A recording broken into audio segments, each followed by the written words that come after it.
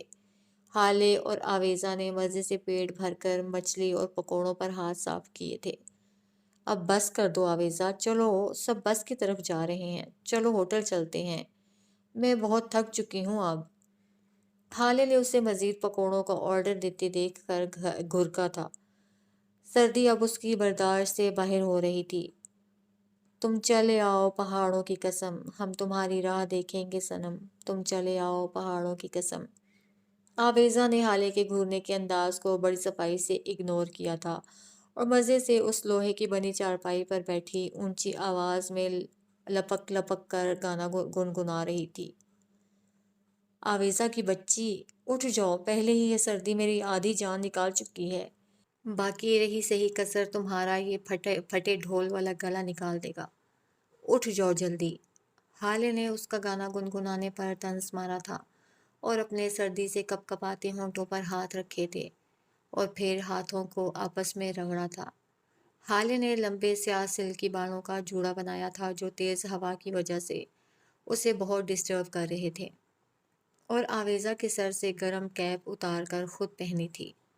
استغفر اللہ بولو پہلے، بولو آویزا دراب خان، تمہاری آواز بہت سریلی ہے اور تم بہت اچھا گانا گاتی ہو، ورنہ اس سے پہلے میں نہیں اٹھ سکتی، سمجھ گئی حالے نور؟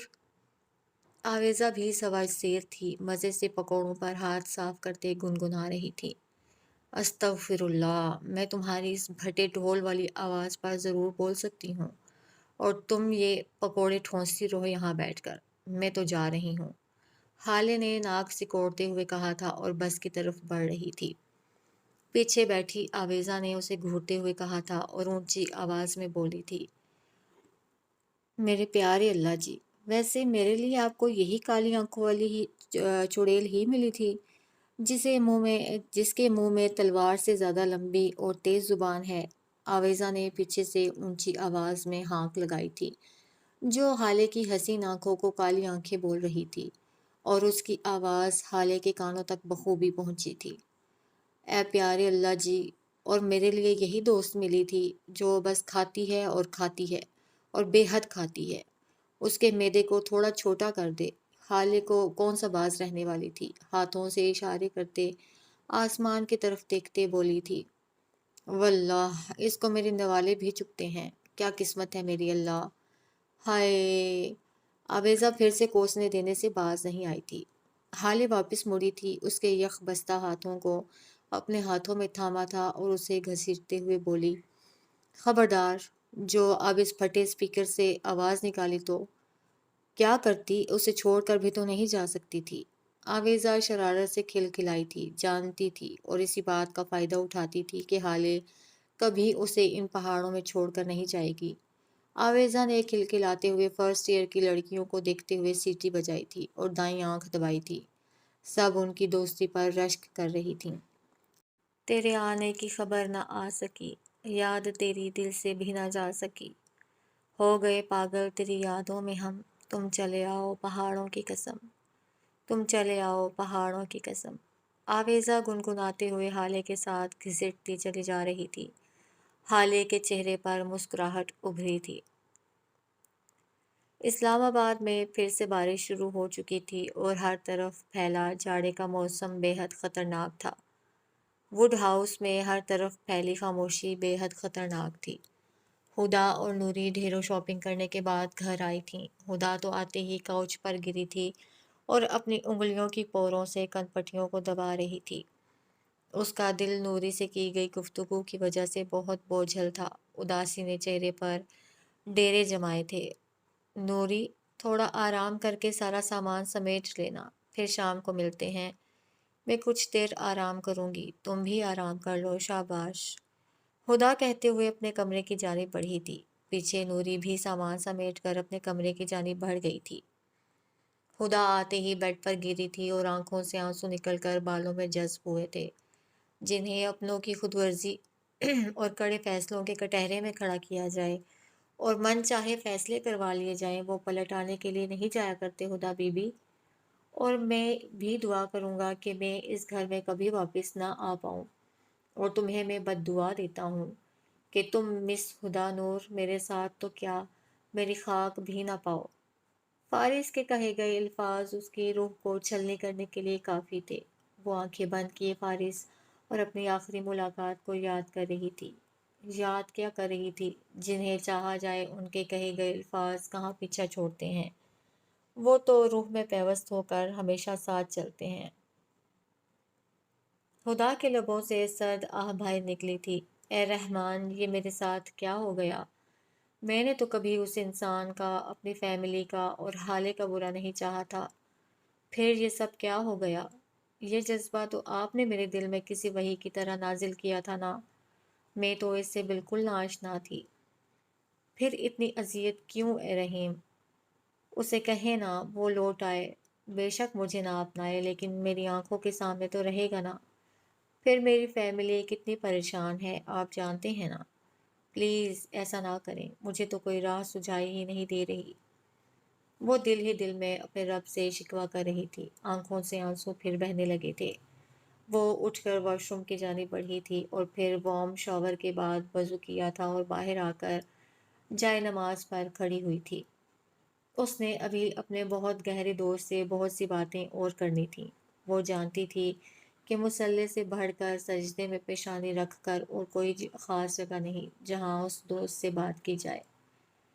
کاش ہم سب یہ بات سمجھ جائیں کہ رحمان کے سوا دونوں جہانوں میں کوئی گہرا دوست نہیں ہو سکتا، لیکن کیا کریں، انسان ہے نا، غلطی کرنا تو سرشت میں شامل ہے، اس لیے انسانوں سے دل لگانا چاہتے ہیں اور انہی کے وقتی سہارے تلاش کرتے ہیں، اور یہ وقتی سہارے بڑے ہی کم ظرف اور کھوکھلے ہوتے ہیں۔ پھول نگری میں وہ ہیٹر لگائے بیٹھا تھا، کمرہ باہر کے موسم کی نسبت کافی حد تک گرم تھا۔ اسے ہسپتال سے واپس آئے آج تیسرا دن تھا، لیکن ان 3 دنوں میں نیند اس پر ساری رات مہربان نہیں ہوتی تھی۔ اگر تھوڑی دیر کے لیے آنکھ لگ بھی جاتی تو تھوڑی ہی دیر بعد وہ نہ جانے کس خوف کے تحت اٹھ بیٹھتا۔ وہ جو سمجھتا تھا کہ سکون پہنچانے والا نشہ اسے مدہوش کر دے گا، وہ ہمیشہ سے خود کو پرفیکٹ سمجھنے والا مصطفیٰ اعظم آج غلط ثابت ہوا تھا۔ ساری رات وہ موویز دیکھتا رہا تھا اور اب آنکھیں سرخی مائل ہو گئی تھیں۔ اس نے گردن گھما کر وال کلاک کی جانب دیکھا تھا، جہاں صبح کے 7:30 بج رہے تھے۔ اس نے بے دلی سے بستر چھوڑا تھا اور واش روم کی جانب بڑھا تھا۔ فریش ہو کر وہ نیچے لاؤنج کی جانب بڑھا تھا، جہاں اعظم صاحب اور شائستہ بیگم ناشتہ کر رہے تھے۔ وہ آہستہ آہستہ سیڑھیاں اتر کر ڈائننگ ہال میں داخل ہوا تھا۔ شائستہ بیگم اسے یوں نیچے آتے دیکھ کر بہت خوش ہوئی تھیں۔ وہ جلدی سے اٹھ کر اس کی طرف بڑھی تھیں۔ ماشاء اللہ میرا شہزادہ، انہوں نے کہتے ہوئے اسے ساتھ لگایا تھا اور ماتھا چوما تھا۔ مصطفیٰ نے صرف مسکرانے پر اکتفا کیا تھا۔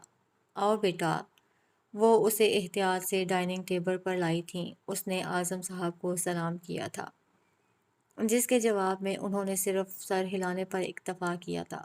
ہاں، مصطفیٰ کے چہرے پر پھیلی حد سے زیادہ سنجیدگی ان سے مخفی نہیں رہی تھی۔ اب بتاؤ بیٹا، آپ کی طبیعت کیسی ہے؟ بازو میں درد تو نہیں ہے اب؟ شائستہ بیگم اس کے سامنے ناشتہ رکھتے ہوئے اس سے پوچھ رہی تھیں۔ جی ماما، میں ٹھیک ہوں، اب درد بھی نہیں ہے، روزانہ کے مساج کی وجہ سے درد میں آرام ہے، وہ آہستگی سے بولا تھا اور جوس کا گلاس لبوں سے لگایا تھا۔ شائستہ بیگم نے اسے غور سے دیکھا تھا۔ اور یہ تمہاری آنکھیں اس قدر سرخی مائل کیوں ہیں مصطفیٰ بیٹے؟ کیا ٹھیک سے سوئے نہیں؟ وہ اس کی گرے آنکھوں میں پھیلی سرخی اور سوجھے ہوئے پپوٹے دیکھ کر پوچھ رہی تھیں۔ مصطفیٰ نے اپنے ہاتھوں سے آنکھوں کو جلدی سے مسلا تھا۔ کچھ نہیں ماما، بس رات کو بازو میں درد تھا جس کی وجہ سے نیند صحیح سے نہیں آ سکی، بس اس لیے، وہ سنجیدہ چہرہ لیے بولا تھا۔ شائستہ بیگم نے فکر مندی سے دیکھتے ہوئے سر ہلایا تھا۔ ڈائننگ ہال میں ایک بار پھر سے خاموشی چھا گئی تھی۔ بابا، مجھے ایک ضروری بات کرنی ہے آپ سے۔ کچھ دیر بعد مصطفیٰ نے ہی اس جامد خاموشی کو توڑا تھا جو تھوڑی دیر پہلے چھائی تھی۔ اعظم صاحب نے اسے خشمگین نگاہوں سے دیکھا تھا اور پھر جیسے آنکھوں میں پوچھا تھا کہ کیا ضروری بات ہے؟ بابا، میں ٹھیک ہونے کے بعد جلد آفس جوائن کرنا چاہوں گا، اور وہ بولتے بولتے رک گیا تھا۔ اور